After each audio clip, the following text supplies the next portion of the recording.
Hi, I'm Jim Doti, and welcome to Chapman Shorts. Eve Kornyei, who's my co-host, who's been on the show before, welcome back. Thank you for having me back. We're going to have an exciting documentary, a very moving documentary, very provocative one that we'll see today. We have a number of filmmakers, broadcast journalists, and a Chapman professor with us, Stephanie Takaragawa, who teaches sociology for us here at Chapman University, who is on this film project in Cameroon. We have Ruthie Rubietta, and you, Ruthie, are in not only documentary film production, but also broadcast journalism. Right. And Taylor O'Sullivan. Welcome to the show, Taylor. And Taylor, you're broadcast journalism. Yes.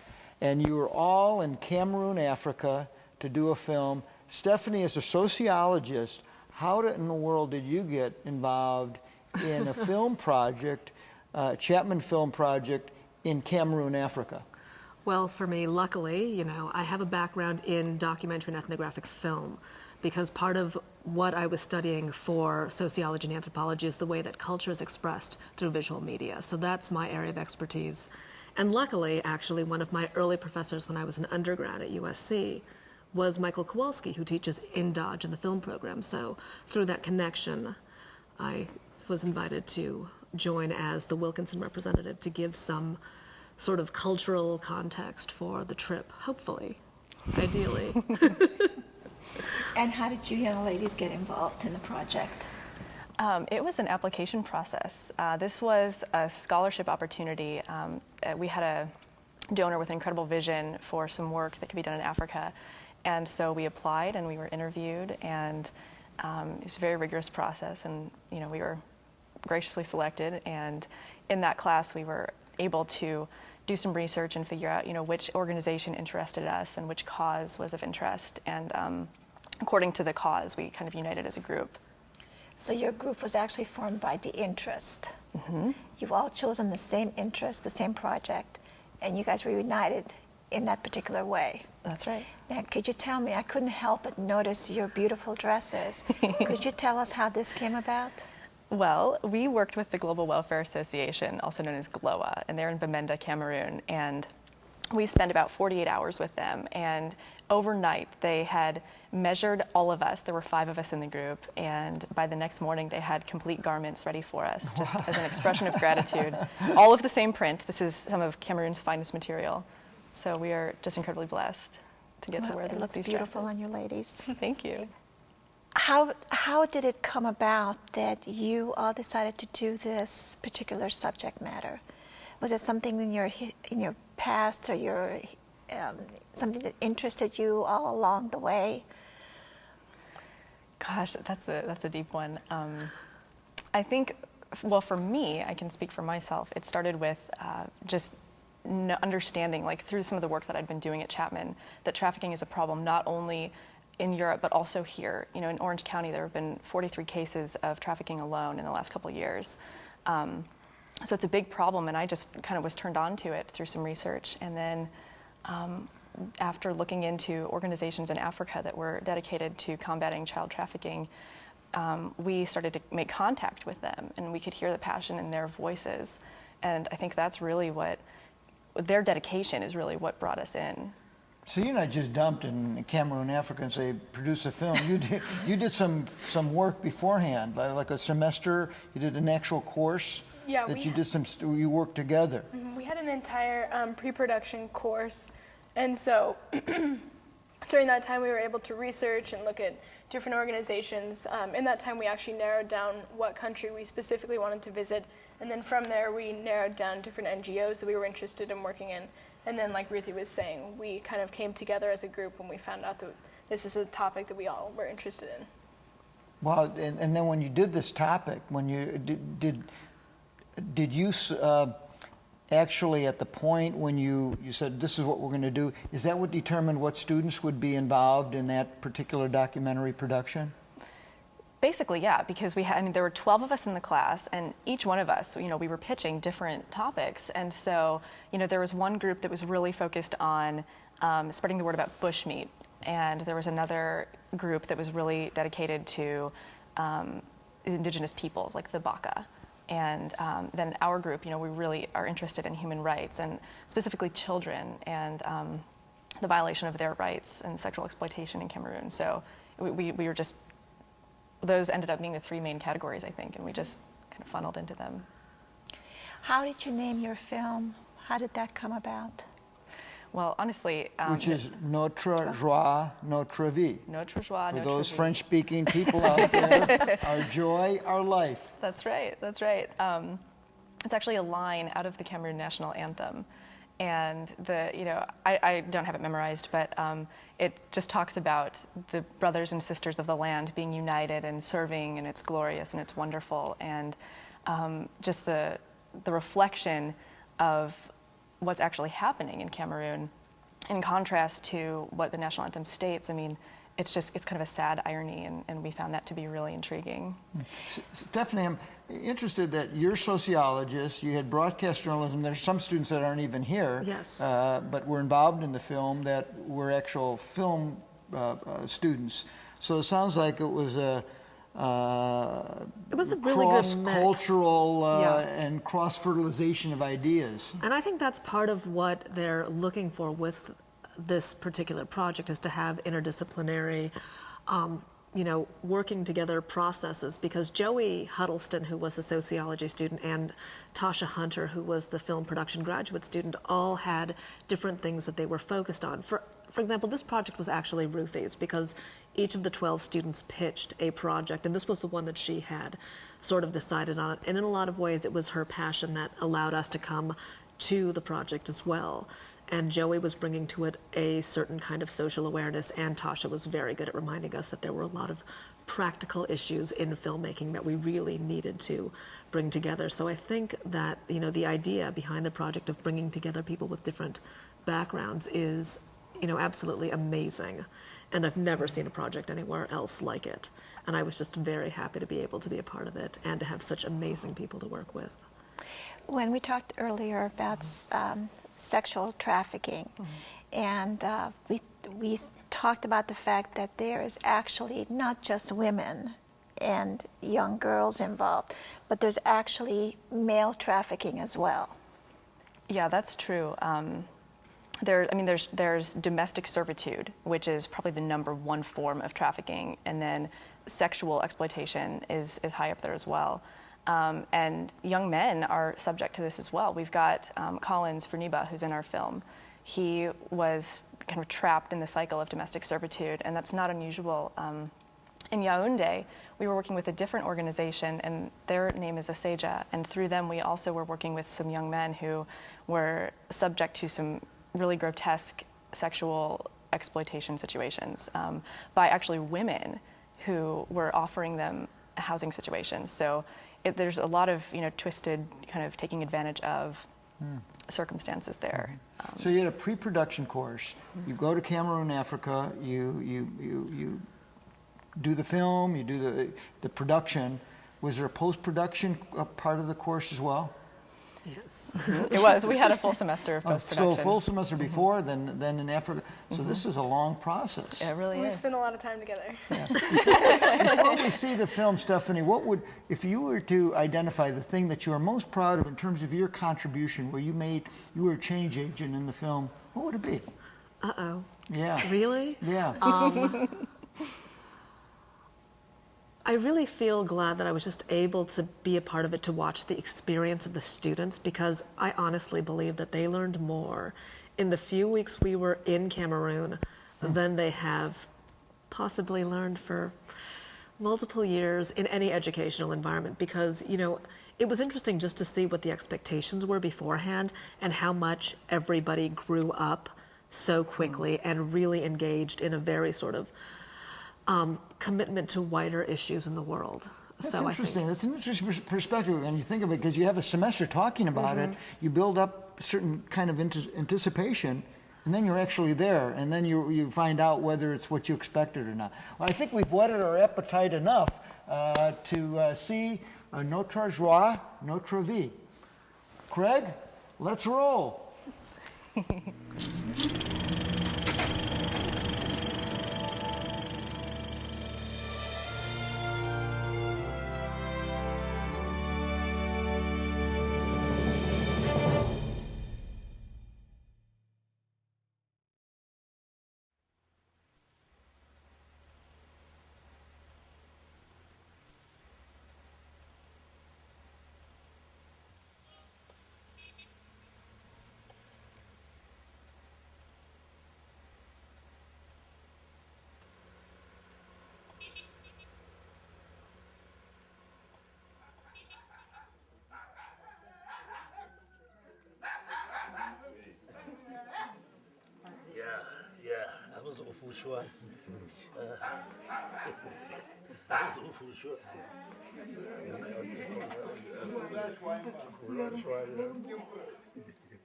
In this tiny village in Cameroon, family and friends gather to celebrate the birth of Fombason and Mungu Nji.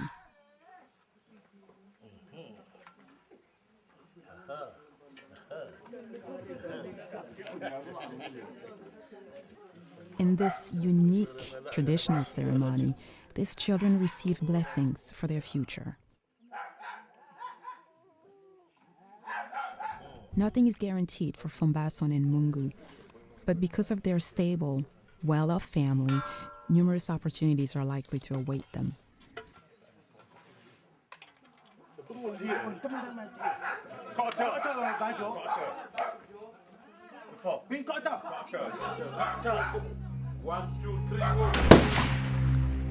If only this were true for every Cameroonian child.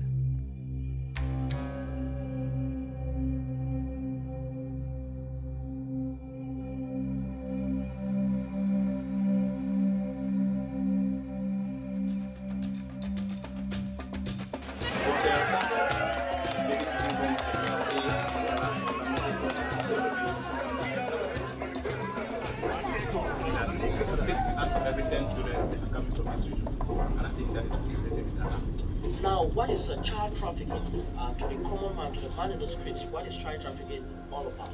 Okay, you know, with our culture, we are coming from the cultural background that makes the child a child of the community. So when somebody maybe very close to you comes to you and proposes to take your child to the city, to somebody who will help the child, maybe give the child a trade, or maybe give the child an employment, or send the child to school, somebody you don't know, you have to be skeptical about it. You have to know that those are some of the tricks that they present to be able to have the parents willfully release the children. Now we find you with a number of persons. Cameroon shares the global burden of international human trafficking. But few know that Cameroon suffers under a vicious cycle of trafficking within its own borders. More than 500,000 Cameroonians have been victims of trafficking in the last 4 years alone. Lack of awareness in the government perpetuates poverty, fostering an atmosphere where the vulnerable are targeted, and the will to survive often leads people to make desperate choices.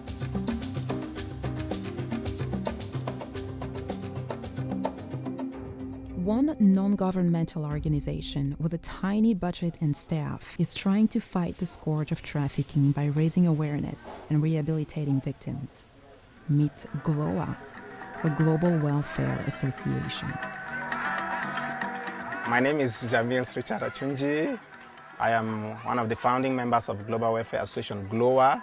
We're trying to be one step ahead of the traffickers to get to them, to empower them with protective messages so that before they are recruited, they can be able to maybe deny it from the beginning.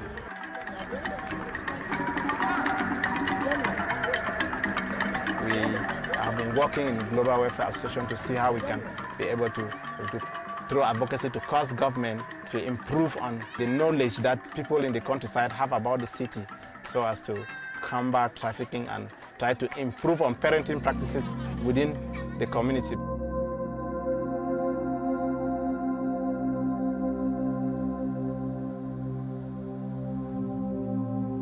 When she was 15, Amabel Azenwi was sex trafficked nearly 300 miles on foot from her home in Bamenda in northern Cameroon.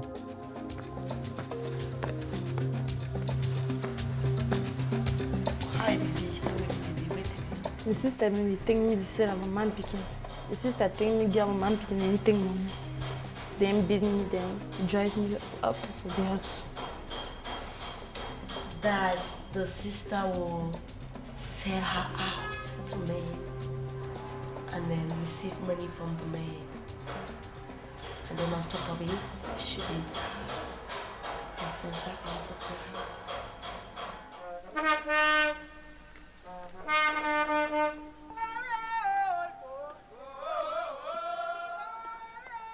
Felicity Kum is only 14, and she was told she will get an education if she agreed to work as a domestic servant.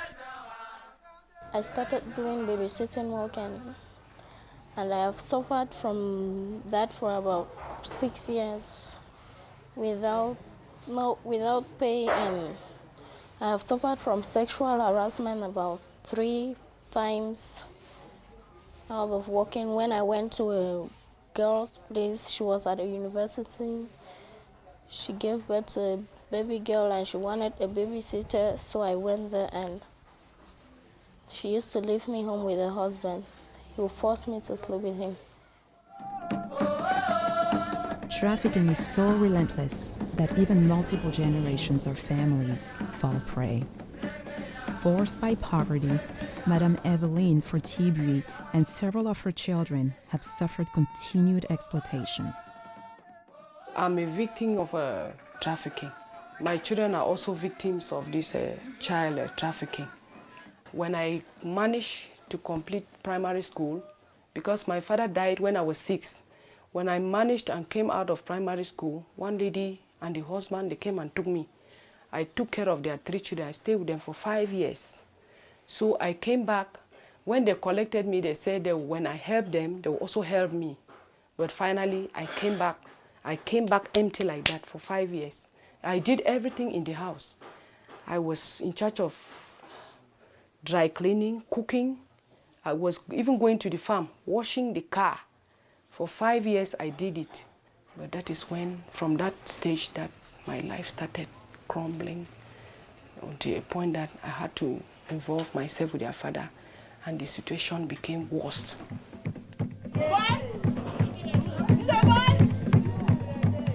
The origin of trafficking in Cameroon can be traced from a number of causes. The first cause is that of ignorance, that parents and the victims themselves get involved in trafficking without even knowing that they're going into trafficking.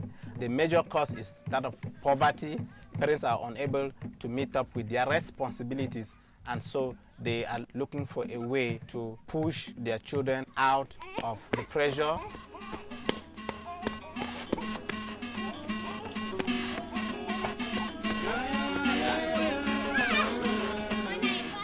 Cameroon has 58 labor inspectors.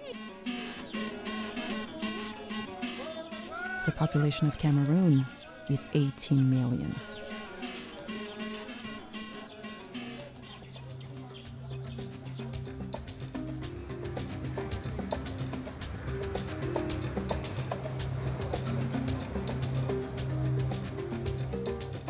Poor families in Cameroon are already vulnerable to trafficking scams, and the rising poverty rates are making them even easier targets.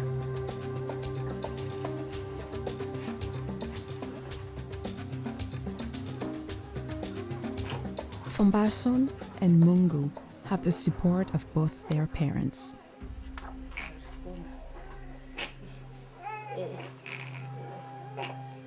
Not all do.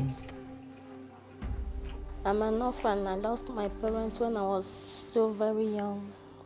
For my father, I do not know him very well because when he died, I was still too small. And my mom died at 99 when I was about 5 or 4 years old. The rate at which parents die, children are orphaned by HIV/AIDS, continues to increase family size, and the natural support chain of the African family is weakened. If only one person has to continuously be taking care of an increasing number of children, it is difficult to be able to meet up the needs of these children. So that is why the majority of those who are trafficked are actually children from orphan home or children from single parents. Collins Fortibui, the son of Madame Eveline, was also promised an education. Our father abandoned us 9 years ago when my junior sister was just 1. So she struggled and do some odd jobs. She was able to pay my school fees up to class 6 when she could no longer continue because my junior sister also had to go to school.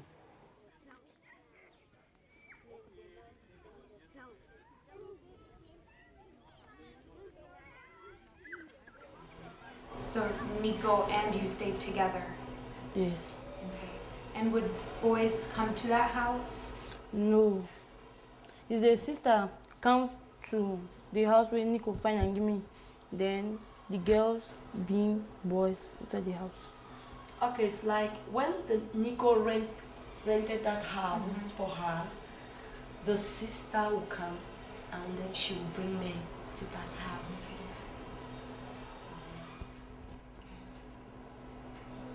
So, were there any times that you would tell the sister that you didn't want to go with the men? Sometimes the way you be to say no, you no want to follow that. I deny me tell me say if I no go, he go no give me chop for 3 days. I no give me the chop for the 3 days. Because I no go find money. Okay, she said at times she will refuse, and then she will threaten her not to give her food for 3 days. And actually there were times that she didn't eat for the 3 days.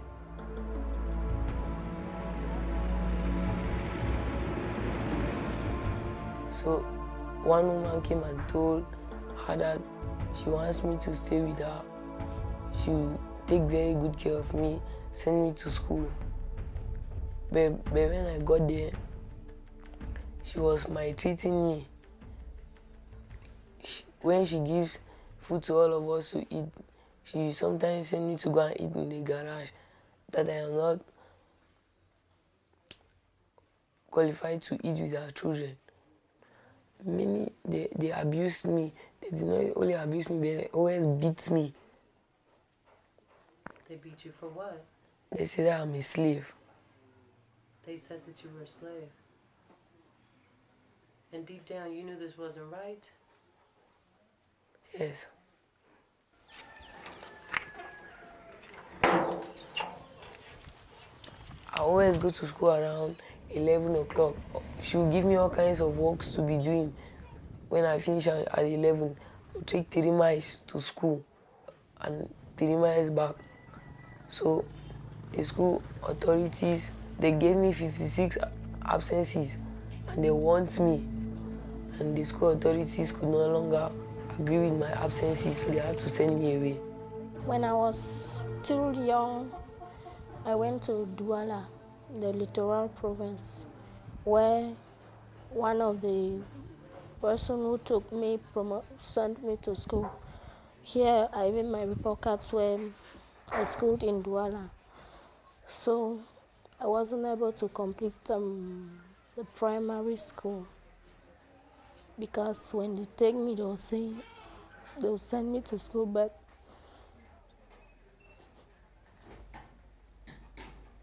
they will not. So I had to run away because whenever they take me, promising me to send me to school. Since I liked school, they will say they want to send me to school, so I'll go there. No matter the treatment they give me, I'll keep on walking because I know they'll send me to school, but at the end they'll not send me, so I had to come back. They'll tell me say they don't always give money for my sister and they want to send me and then sleep. When I deny, they'll beat me. But at the end, they sleep with you? Yes. She says when she gets to the hotel with the boys, they will tell her that money has already been paid for the services that she has to render. So at times she'll struggle, she'll try to hesitate, and they'll beat her. And after beating her, they'll still sleep with her. And she says one of them gave her a disease, infected her with. Now she can't see the boy begin. Begin it.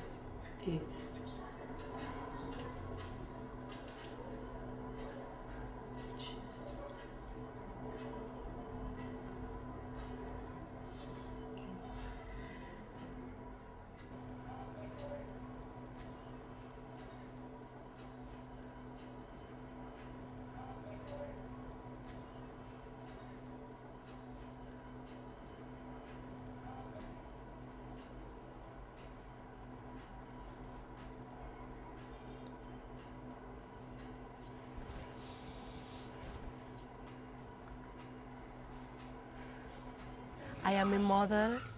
I know what it means to have a child. I know what it means to bring up a child.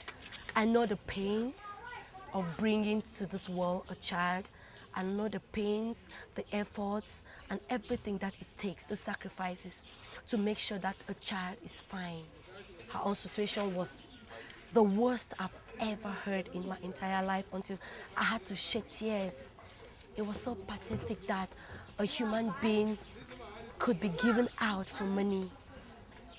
The body that God created could be given out for financial assistance. And at the end of it, she had to be a victim. Not only a trafficked victim, but she has to suffer for the rest of her life because of the disease that she has.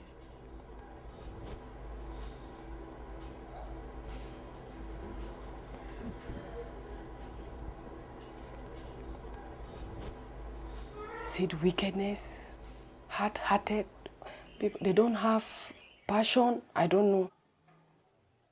No, they don't have passion. Because if they had passion, I don't think. It's wickedness, as I can see, it's wickedness.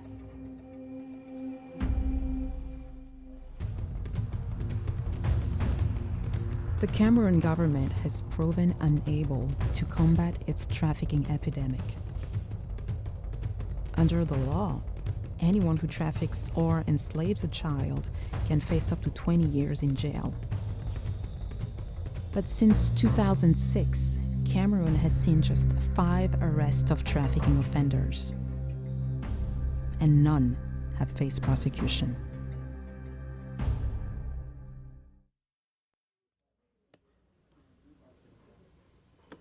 When she heard about GLOWA, she went there to ask for advice. Then gave her advice that she should come and take me away from the place. So she did exactly that. When I came back to Bamenda, a brother took me to GLOWA where he introduced me and they started advising me and telling me that in Cameroon there are laws where you don't work if you are not above 18. So they said even before going to work to somebody, you have to make some papers, an agreement, so that if there's no pay or no promotion to whatever they promised you, you can take them to court. I would like to be a lawyer, and I know that if I continue my studies, enter the university, and be serious, I will achieve it.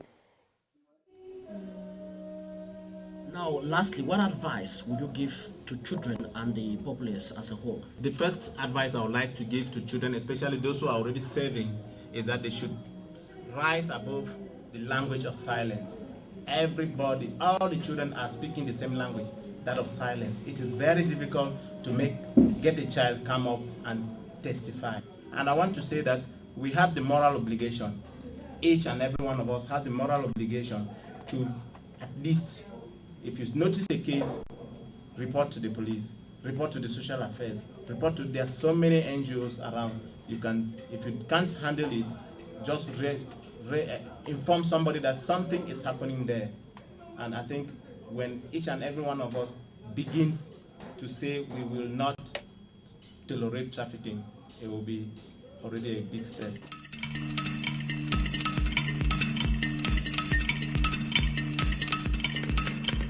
Today, Felicity has decided to return to school. Without GLOWA's intervention, this would not have been possible.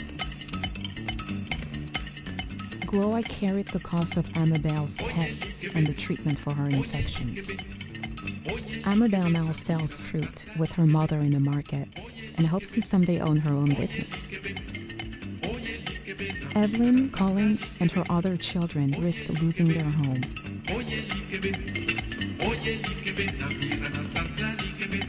But neither serve their employers anymore. GLOWA continues to work on a shoestring budget, but desperately needs funds for a professional rehabilitation program.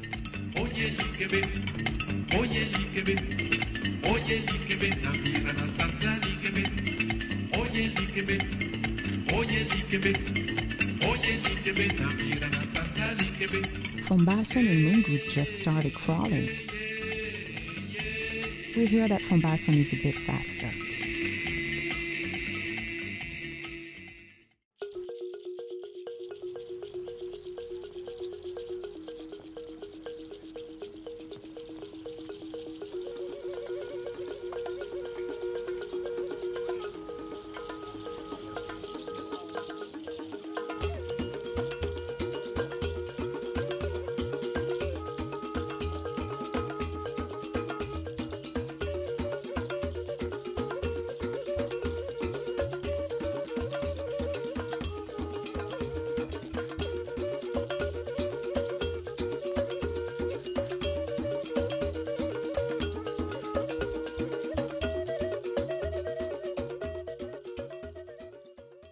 Buyala mama buyala mama buyala mama mama buyala mama mama buyala mama mama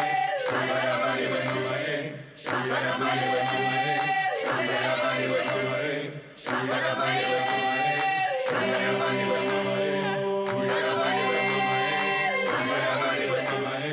buyala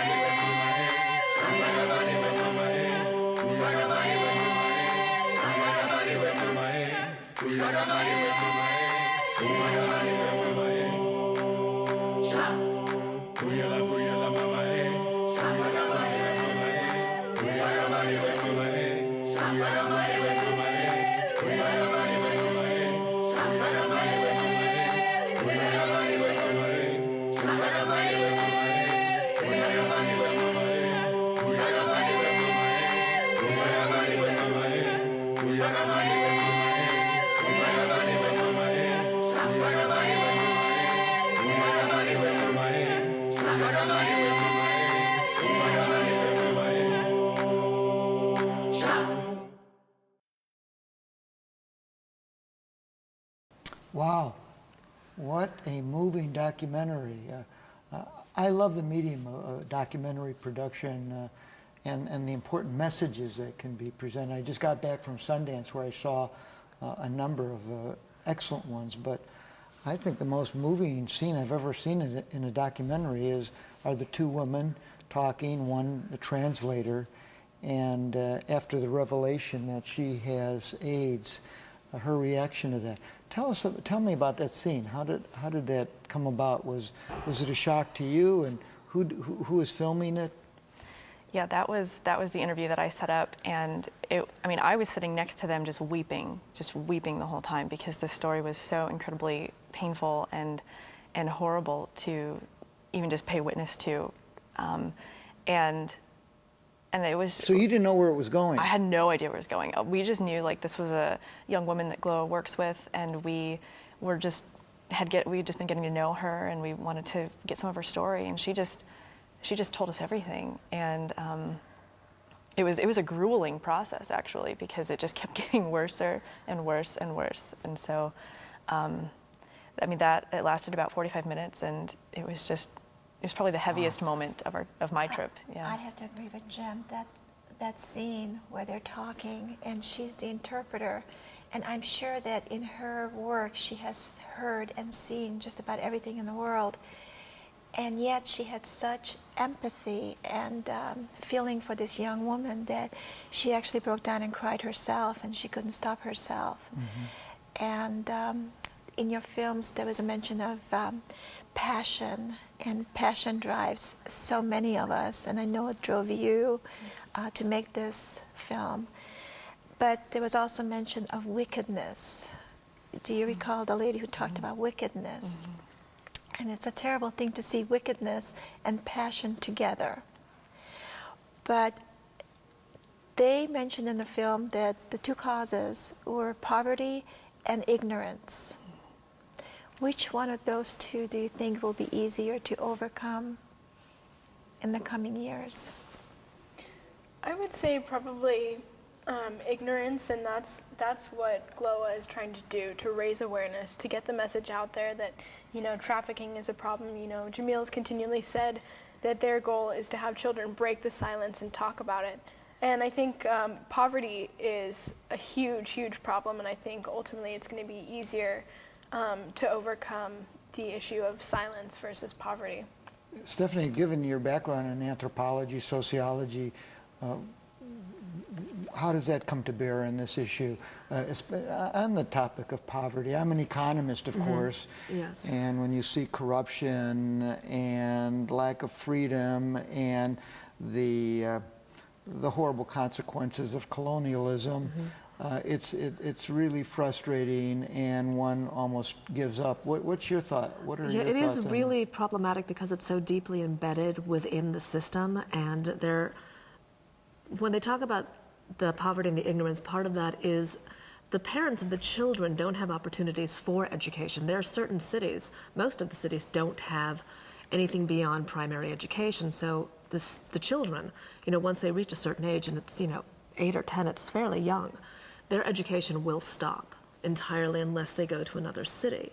And other people are aware of this problem, so what they do is they go to places where there are lots of children but no schooling, and tell the parents that they will provide the students with education if the children come and will learn a trade. And it sounds like a reasonable exchange, and the parents are all looking for the best possible opportunity for their students or the children, and that's why a lot of them end up in the situation that they do, because they have absolutely no idea where they're going to end up. And it's not just in Cameroon, it's people are coming from Nigeria and offering the same thing, and because they have no way of understanding what's going to happen to them, they send their children off with the best intentions. So if they recognize, and that's what Jamil's is doing with his radio program and the outreach and designing literature, that he's hoping that this will stop that, but there's still no opportunity for them to become educated. Are Americans, Europeans adopting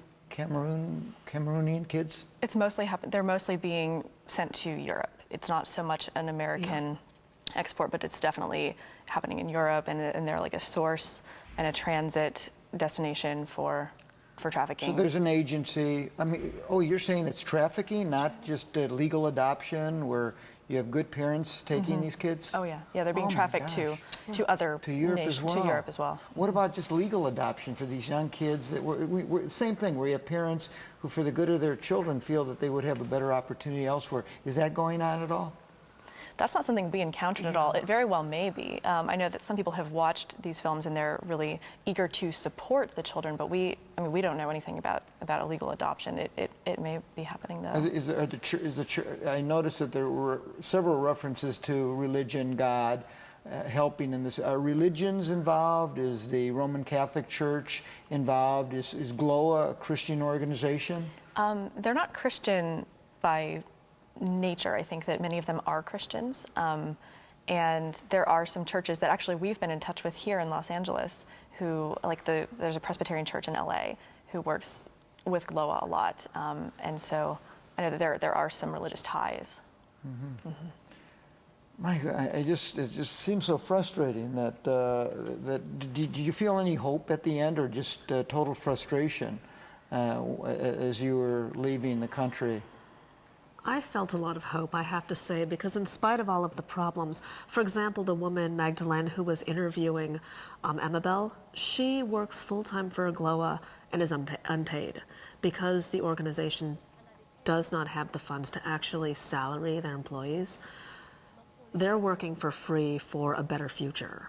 And the fact that that level of commitment is so clearly defined by GLOWA and ASAJA and by many of the people that we met, it did make me realize that they do have the ability to work towards and affect change, because everybody in the community seems to have different levels of selflessness and commitment that I've never seen.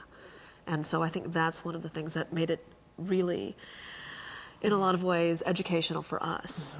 To see the degree to which people will go to help other people. Now, Taylor, Ruthie, did you feel safe while you were there, or did you ever feel threatened? You were exploring some issues that could get you into trouble easily. I would say for the most part we felt pretty safe. Definitely having Joey and Stephanie along to kind of coach us on different social aspects of Africa. Neither of us have traveled there before, so I would say for the most part we felt fairly safe. Although we were pretty much the only group of Americans in the country. They don't really have any tourism in Cameroon, so we were just about the only white people in the entire country. So I think people, they knew we were there. And the other thing is we weren't allowed even to pursue this topic if we hadn't agreed to, keep it, strictly with the prevention and rehabilitation. We weren't going to be allowed to go seeking out brothels or trafficking rings. So and thankfully that's what GLOWA does, is they work in prevention and rehabilitation. So yeah, that was kind of a safety precaution that we were. So you complete the film and the post-production, you have another semester where you do that, and you send, I would imagine you send this back to GLOWA so they can use it, right? That's right. So how is GLOWA using it? Are they fundraising? Are they using it as a way to get out its message? A little bit of both. Definitely fundraising. They are in dire need of funds. That's their main limitation, is lack of resources. But then also awareness raising in the community. They have, family screenings, and, they'll do workshops with youth, and it definitely is the awareness raiser tool that they have right now. I have such awe and respect for all of you ladies for doing this. This is an incredible project that you've taken on. And I can hardly wait to see your next project. Do you have a project in mind for the next film? Not yet. Not yet. I'm sure that Chapman will open up some doors. This has been a real blessing. Do you want to go back to Africa? Yes. Oh, yes. Cameroon? Yeah. Now you say there aren't many tourists. Where did you stay while you were there? Well, part of the time, I hope it was better. It wasn't quite up to Chapman Residence Hall standard? No, we actually had a great time. We spent some time at the Hilton in Yaoundé. With the Moroccan soccer team for the World Cup qualifier. Yeah, we did. We stayed. You're laughing. Ruthie, what are you laughing about? Well, we were expecting, to stay in these, really dingy hotels, and we were in the Hilton the whole time. Which that puts a different perspective on totally things. different. In the last couple of days, we did stay at the Pen Pan Hotel, and we had some crazy purple fluorescent lighting, which is really interesting. Sometimes no lighting, no power. We'd be charging batteries, and the power would just go out, and you just kind of had to go with it. Yeah. What was it? What city was it? The capital of Cameroon, where you were? When we were in the capital in Yaoundé, we stayed at the Hilton, and then when we traveled to Bamenda, where we worked with GLOWA, we stayed at the Pen Pan Pacific, which was a little off the beaten path. I can tell that you want there are stories that they're never going to tell us. It sounds to me, Eve, that we want to avoid the Pen Pan. If you ever go to Cameroon, avoid the Pen Pan. Yeah. Actually, I was telling Jim that we should go to Africa, right? Yeah. Chapman University. Yeah, Chapman University trip, sponsored trip, but the experience that you have is unlike what most people. I'm sure many interviewing audience have gone on safari, gone to Serengeti, South Africa, but you have a slice of the country, the nation, that's very real and impactful in terms of what the continent is reeling from in terms of years and years of economic decay, colonialism, and so on.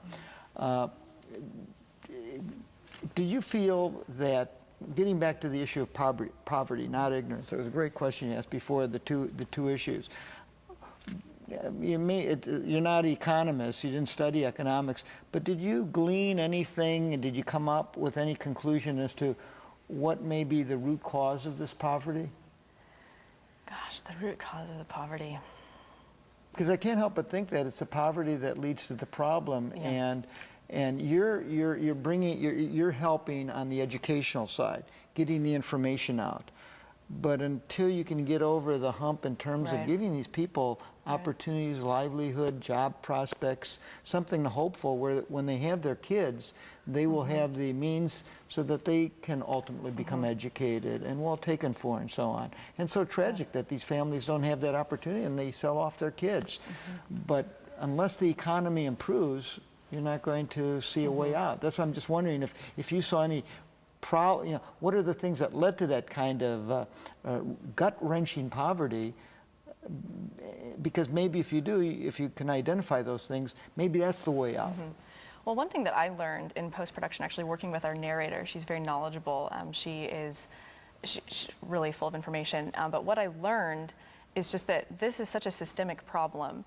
I mean, I can't tell you when it began, but it actually isn't from colonialism, but it's part of the original Cameroonian social structure. There's when always, you say the original, that this trafficking, the selling exactly. kids. There's always been a supply and a demand, and the need has always been, it's always been met by the children, and so part of the problem is that families, mothers, they actually don't know any different, and they don't see the crime in this because that's what has always been done. And so actually what's happening through the trafficking and through the giving away of their children is that the families are kind of disseminating.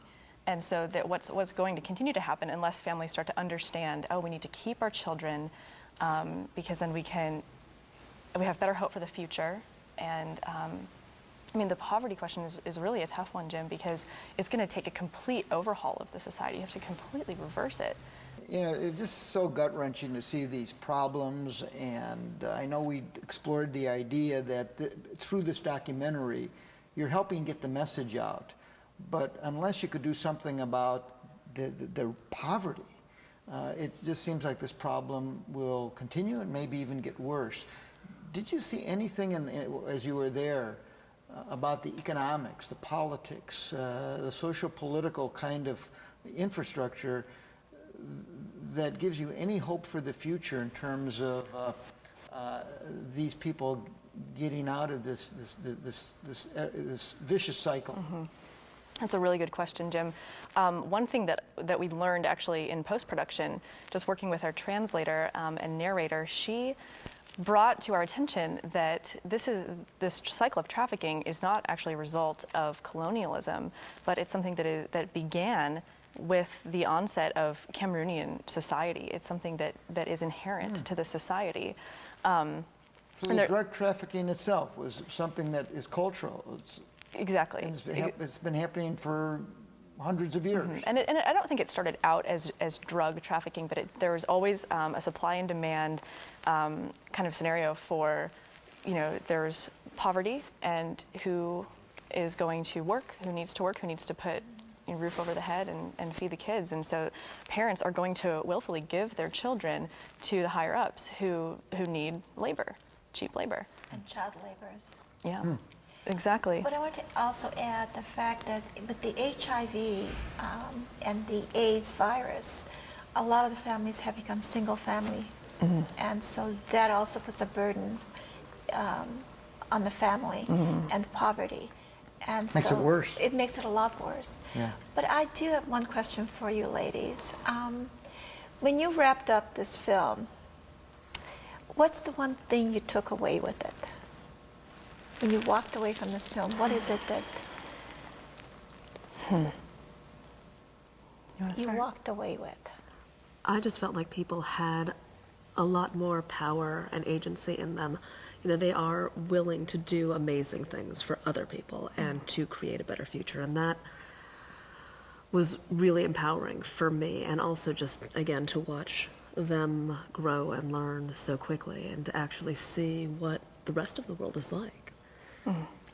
I was involved early on with the donor that you mentioned earlier, the anonymous donor who provided the funding to make this possible. And there have been other documentaries, some of which we've seen on the show, and there will be more in the future.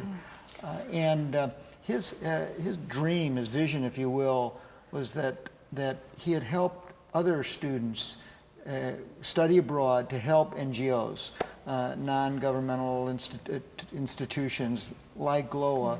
But he felt that through the medium of film, we could do much more and give these organizations an opportunity to get their message out there. Do you think that it's working? This program is working? Oh, this program is definitely working. Absolutely. Not only in changing our lives, but giving us the opportunity to understand what else is going on in the world and really just bringing to our attention, hey, there are other people just like us who are struggling, and we can link up to them, not in any hierarchical way. It's just like from one human being to another, helping. that's what it is. And I haven't talked to anybody who has seen this film and didn't feel changed and didn't feel like they wanted to help somehow. So this program is doing wonders, and I know that GLOWA is grateful, and I am grateful, and we are grateful, for this chance. Tell me this, I've heard horror stories about the editing room and the fights that go on in the editing room. In post-production, did you encounter any problems technically in terms of reaching a meeting of the minds as to how this film would end? Well, I think the number one problem that we had was schedules. We were all so busy with we've already been to Africa. Okay, let's, but we had to keep ourselves focused and keep ourselves grounded and really fight to make this happen. And of course, since we did work with 2 NGOs, that was probably the hardest. Is can we combine both stories? How do we tell one or the other? And having to decide was probably the most painful part. And everybody had their separate favorites, and so. That was like that elimination process, as awful as that sounds, was probably the trickiest. I have to tell you that when I saw at the very end of the film the panther, the logo for our Dodge College of Film, it made me feel very, very proud. Very proud that here at Chapman University we're doing this kind of thing.